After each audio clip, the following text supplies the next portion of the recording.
Dashur miq të Medias Ngjallja, në vijim të ciklit të emisioneve tema katekizmi, do të vazhdojmë të flasim për porositë që Perëndia i dha Mojsiut në malin Sinai. Dhimi të përshëndetje. Përshëndetje. Atëherë le të vijojmë me shpjegimin e porosive. Jemi tek porosia e 6 që thotë mos shkel kurorën. Përse Perëndia e jep këtë porosi dhe çfarë pasojash ka shkelja e këtij urdhërimi, e kësaj porosie? Kjo porosi vjen si rrjedhoj e nevojës së domosdoshme të raportit midis bashkëshortëve. Kujtojmë tek në krijim Perëndia krijoi mashkull edhe femër dhe i bekoi, edhe i u dha porosi shtohuni dhe shumohuni. Kjo është një porosi shumë e rëndësishme dhe vjen rrjedhoje porosisë më përpara ndero prindërit që folëm në emisionin e kaluar. Kështu që këto porosi janë të lidhura njëra me tjetrën. Tek dëgjojmë këtë porosi, pra mos shkel kurorën, nuk është thjesht një ndalesë që Perëndia kërkon, por një nxitje që çifti i bashkëshortëve të respektojë të shenjtën, të respektojë zgjedhjen e tyre të lirë që bën dhe u bashkuan të dy së bashku, të respektojë bekimin që morën në kishë me anë të misterit të martesës. Pra kjo shkelje, kjo urdhëresë, kjo porosi e Perëndisë, nuk është thjesht një shkelje morale, por është një nxitje dhe një thyrje, është një nxitje për një marrëdhënie shumë më të qëndrueshme dhe besnike midis tyre, por dhe një marrëdhënie në imazhin e Zotit, sepse Zoti na prezantohet në dhjetën e vjetër si i vetmi besnik ndaj njeriut, ndërsa njeriu nga ana tjetër e ka thyer këtë besnikëri të Zotit. Kështu që kjo porosi, nëse thyet, është në një farë mënyrë një thyrje e imazhit të vetë hynores. Prandaj është dhe një porosi shumë e rëndësishme. Ne kemi nevojë për ndërgjegjësim të kësaj porosie të Zotit, për të forcuar lidhjen tonë, për të forcuar zgjedhjen tonë, për të ushqyer dashurinë tonë, përgjegjësinë tonë përballë Perëndisë, por dhe përballë njëri tjetrit. Çdo thyrje e kësaj porosie është në vetvete një mohim, një pabesi, është një mohim i vetvetes, i asaj që ne kemi zgjedhur. Pasojat janë në radhë të parë mbi vetë çiftin, mbi vetë zgjedhjen e tyre, mbi vetë lirinë e tyre, mbi dashurinë e tyre, tregon paaftësinë e tyre për të qenë besnik ndaj dashurisë. Dhe ky është mëkati. Shpeshherë nëse pyesin se çfarë është mëkat, mëkati nuk është thjesht shkelje e një porosie, por është të mos qëndruarit besnik ndaj dashurisë ndaj Zotit dhe ndaj dashurisë ndaj tjetrit. Prandaj dhe kisha e nxit këtë gjë vazhdimisht dhe në mënyrë të veçantë. Le të kujtojmë këtë porosi që nuk është thjesht një lidhje kontratë, si mund ta quajnë sot, lidhja e çiftit e martesës, por është një lidhje e shenjtë, është një bekim i shenjtë që ne kemi marrë përpara Zotit me anë të misterit të martesës, por dhe kemi marrë dhe uratat e prindërve, siç dëgjojmë në shërbesën e misterit të martesës. Prandaj, duke pasur parasysh të gjithë të këndvështrim, Zoti ynë Jesu Krisht e thelloi akoma më shumë këtë raport, duke na thënë që nuk është thjesht një veprim i jashtëm kjo shkelja e kurorës, por është një thyrje e zemrës dhe një thyrje e shpirtit. Le të kujtojmë në predikimin e mal, kur tha mos shkel kurorën, ju është thënë, por unë po them shiko zemrën tënde çfarë ajo dëshiron. Prandaj këmbgul Zoti thellë në dëshirën e zemrës për të pastruar edhe një herë zemrën tonë. Jo thjesht për t'i dhënë rëndësi një akti të jashtëm, por një dimensioni të brendshëm, atij dimensionit shpirtëror, sepse në vetvete përbën një veprim ontologjik shkelja e kurorës. Duke pasur parasysh mësimin e Zotit, edhe predikimin e kishës, edhe jetën e saj, vazhdimisht çifti i kërkohet që të jetë i qëndrueshëm në raportin e tij sepse ky raport ka pasoja, siç tham, mbi vetë çiftin, por dhe mbi të tjerët, mbi fëmijët. Ne e dim se çfarë problematikash krijon në kohën e sotme në mënyrë të veçantë divorcet e shumta. Tek dëgjojmë edhe raportet e ndryshme, madje së fundmi edhe në vendin tonë, ku gati 1/4 apo 1/5 themi e çifteve, pra nga 100 themi martesa, gati 25 prej tyre kërkojnë divorc ose janë regjistruar për të divorcuar. Çfarë tregon kjo? Tregon thjesht që martesa nuk është parë seriozisht. Tregon për një krizë të raporteve midis njerëzve, por dhe midis vetë atyre dhe Perëndis. Tregon për një krizë të identitetit shpirtëror, tregon për një boshllëk të raportit të tyre shpirtëror, por dhe të një raportit të tyre moral me njëri tjetrin. Të gjitha këto kisha i ka parasysh dhe prandaj nxit vazhdimisht në mënyrë veçantë kur vjen dhe i kërkon çiftit për një kuror të kryej brenda kishës, kërkon edhe ta ndërgjegjësoj çiftin për çfarë veprimesh po vinë dhe për çfarë premtimesh do t'i japin Zotit dhe çfarë premtimi i kanë dhënë me njëri tjetrin. Mos ruajtja e këtij premtimi, e këtij zotimi ka pra pasoja të cilat është vështirë të restaurohen pa fuqinë shpirtërore, pa hirin shpirtëror, pa fuqinë e misterit, pa jetën e kishës. Prandaj është shumë e domosdoshme ndërgjegjësimi ynë për këtë raport. Dhe prandaj porosia e dhënë nga Zoti Mojsiut në këtë këndvështrim synon që këtë çift i cili kërkon një lidhje të jetë një lidhje e qëndrueshme, të jetë një lidhje besnikërie, të jetë një lidhje ashtu siç Zoti është besnik ndaj popullit të tij, ashtu siç Zoti kërkon që të ruhet ky raport i shenjtë, sepse martesa thash është një lidhje e shenjtë, është një raport i shenjtë mes hynores, por edhe mes njëri tjetrit. Si shikon kisha ortodokse, Dimitër, duke patur parasysh edhe rrethan dhe realitetin e shoqërisë së sotme, këtë porosi, pra të tradhtisë bashkëshortore? Ashtu siç tham për rëndësinë e kësaj porosie, kisha e shikon me një dëmshuri të gjithë njeriu e sotshëm, realitetin e dhimbshëm në të cilën ne jetojmë. Dhe duke pasur parasysh këtë realitet të dhimbshëm të shoqërisë së sotme, të krizë, themi sa shpirtërore, aq edhe morale, për një fenomen që gjithmonë më tepër merr hapësira në realitetin tonë të përditshëm, duke pasur parasysh të gjitha këto, kisha me anë të jetës së saj, me anë të mistereve të saj, me anë të predikimeve të saj, kërkon një ndërgjegjësim ndaj të rinjve në mënyrë të veçantë, sepse siç tham, pra kjo lidhje nuk është thjesht një lidhje për të harxhuar kohën. Pra duhet vlerësoj njeriu dashurinë e tij,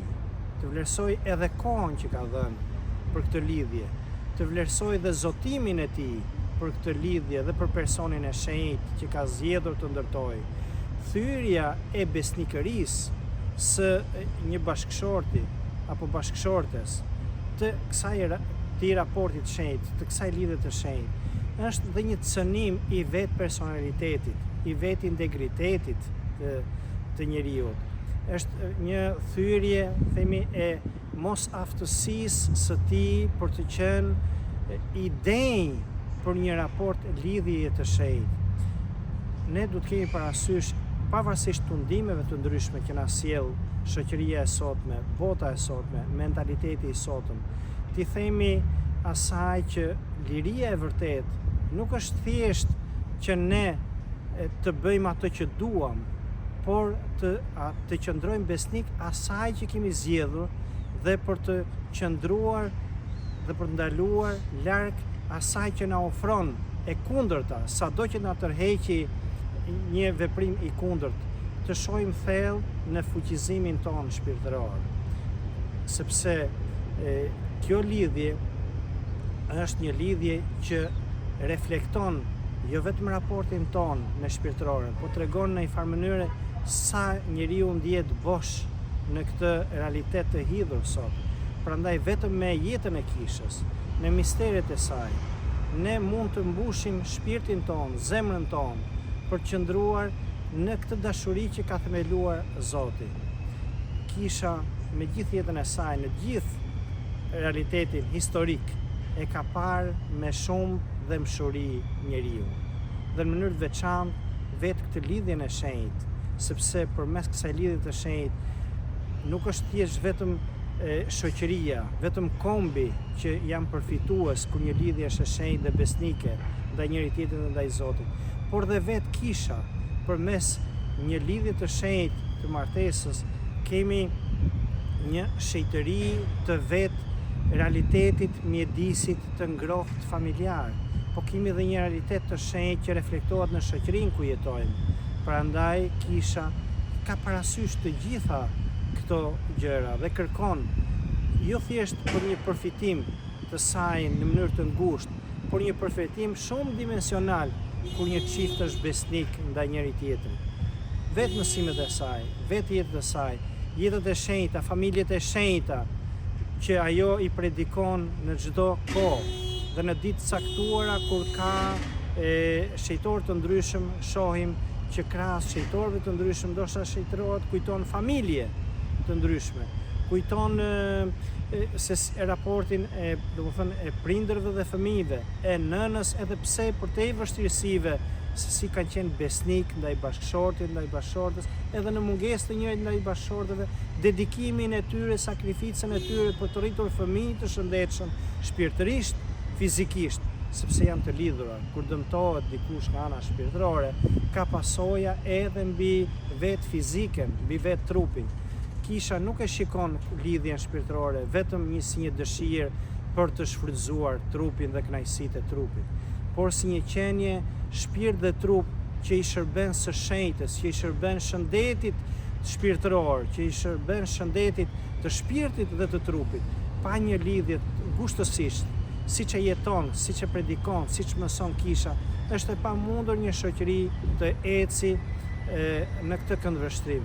Prandaj çdo devijim nga mësimi i kishës ka pasoja mbi vetë çiftin, mbi vetë familjen, mbi fëmijët, mbi shoqërinë në përgjithësi, edhe raportin patjetër me tërë mjedisin ku ai ndodhet dhe ata që cilët e rrethojnë atë. Ftesa e kishës është një ftesë për një ushtrim të lirë nga ana shpirtërore, për ta parë besnikërinë jo si një shtrëngim, por si një ushtrim lirie. Besnikëria ndaj bashkëshortit apo bashkëshortes nuk ka të bëjë me një presion apo me një shtypje, por me aftësinë e personit për të thënë, unë zgjodha ato të mbetem besnik, jo sepse nuk kam zgjedhje, por sepse kam dhënë gjithë zemrën time. Kjo tregon për një pikuri shpirtërore dhe ka të bëjë me aftësinë e të qëndruarit të bashkuar në atë që kemi dashur, tej përçarjeve të ndryshme që vinë së jashtmi, duke pastruar zemrën tonë nga këto nxitje të jashtme, ne e ruajmë atë nga përçarja e brendshme e saj, në mënyrë që të lullëzoj vetë pjekuria shpirtërore dhe raporti ynë i dashurisë dhe shejtërisë së intimitetit. Por le të flasim në rastet kur dikush ka rënë në këtë mëkat. Cila është ndihma që jep kisha? Si afrohet kisha këtij njeriu dhe si ndihmon atë që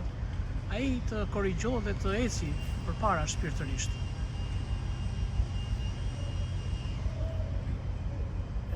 Në realitetin tonë të jetës së përditshme,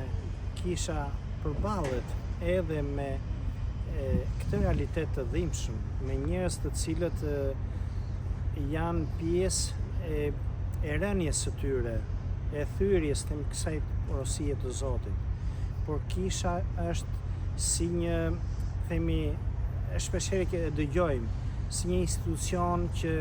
i trajton me një dëmshuri, me një dashuri të sëmurët. Shoqëria njerëzore vuan nga sëmundje, edhe nga sëmundje të tilla. Kështu që si një spital shpirtëror kërkon ndaj këtyre njerëzve themi, që gjenden në rrethana të tilla të vështira dhe në një realitet të tillë të dhimbshëm, ndoshta për arsye dhe faktorë të ndryshëm, pa hyrë në analiza të thella të këtij fenomeni që përhapet dhe gjen terren vazhdimisht, kërkon dhe nxit që ata të fitojnë një vetvlerësim për veten, të mos mbyllen nga ana psikologjike, sepse ne dim pasojat e mëkatit janë të thella dhe nga ana psikologjike që i dëmton thella ata dhe psikologjikisht, në mënyrë emocionale, nga ana psikike dhe shumë pasoja të tjera. Kështu që kërkon të gjitha këto që t'i shëroj përmes jetës së saj, mistereve të saj, dhe në mënyrë të veçantë, përmes misterit të rrëfimit dhe pendimit, që është dhe një mister faljeje gjithashtu. I kërkon nga njëra anë pra që të fitojnë këtë vetvlerësim, të fitojnë këtë lloj integriteti përsëri të jetës së tyre shpirtërore në raport me Zotin, por edhe në raport me bashkëshortin dhe me bashkëshorten, edhe me fëmijët që i rrethojnë, të kërkoj edhe një herë butësi, të kërkoj një komunikim, që të fitojnë përsëri komunikimin e humbur, të kapërcejnë vështirësitë e krijuara,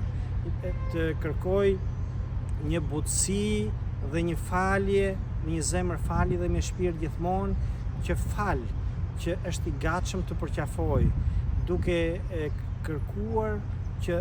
çdo lloj dhunimi të vetvetes apo dhe ndaj tjetrit është e papranueshme ndaj Zotit. Kemi shumë raste si Zoti i trajtoi qenien shpirtërore. Me këtë rast le të kujtojmë kur një njeriu, shoqëria kërkon të stigmatizoj apo të dënoj personin tjetër, dhe në rastin konkret me gruan kuror shkelja që na jepet për në kapitullin 4 sipas Johanit, se si Krishti e trajtoi këtë grua me shumë butësi, me shumë zemërdhëmshuri, duke i folur për realitetin ku ajo ishte gjendur dhe si shoqëria kërkon që ta dënonte, dhe në fund Zoti tha, edhe unë nuk të dënoj, por shko dhe mos mëkato më. Pra brenda këtij këndvështrimi që Zoti e kërkoi të ndërgjegjësoj të grua,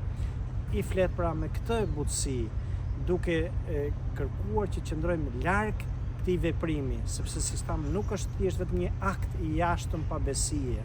por është një akt thyrje i brendësisë i shpirtërores, i raportit me hyjnoren dhe me njerëzoren. Pra kisha nuk ka një rrugë tjetër përveç se qëndrimeve të saj bazuar në shembullin e Zotit, në këndvështrimin që Zoti na jep dhe na ofron. Dhe në këtë këndvështrim nxit, por këshilla për ata që kanë rënë është në mënyrë të veçantë që qëndrojmë tashni besnik ndaj mësimeve të vetë kishës, jetës brenda kishës, vetëm mësimet e kishës, jeta e kishës do të na forcojë ne për mos të rënë përsëri në mëkate të tilla, në veprime të tilla, të cilët dëmtojnë së pari vetë, personin pra që kryen këtë gjë, pastaj patjetër edhe vetë lidhjen dhe vetë fëmijët apo shoqërinë. Kështu që kisha interesohet, jo thjesht për një veprim moral, që të qenë besnik ndaj një lloj morali, por për të qenë besnik ndaj vetë konceptit shpirtëror të një raportit të shenjtë, të lidhje të shenjtë, sepse kërkon shejtërimin e njeriut, dhe jo thjesht vetëm veprimet e jashtme, por veprimet e brendshme janë ato që do të na mundsojnë të qëndrojmë fort dhe të rezistojmë ndaj veprimeve të jashtme, ndaj tundimeve të jashtme, ndaj vështirësive që na ofron bota, ndaj tundimeve që ajo ofron. Pa një jetë shpirtërore, pa një mbushje shpirtërore, pa një ushqim me misteret e kishës, nuk mundet t'i rezistojmë së jashtmi veprimeve të ndryshme, tundimeve të ndryshme, të paudhit edhe të çfarë mentaliteti ofron bota e jashtme. Dimitër, faleminderit. Që unë falenderoj.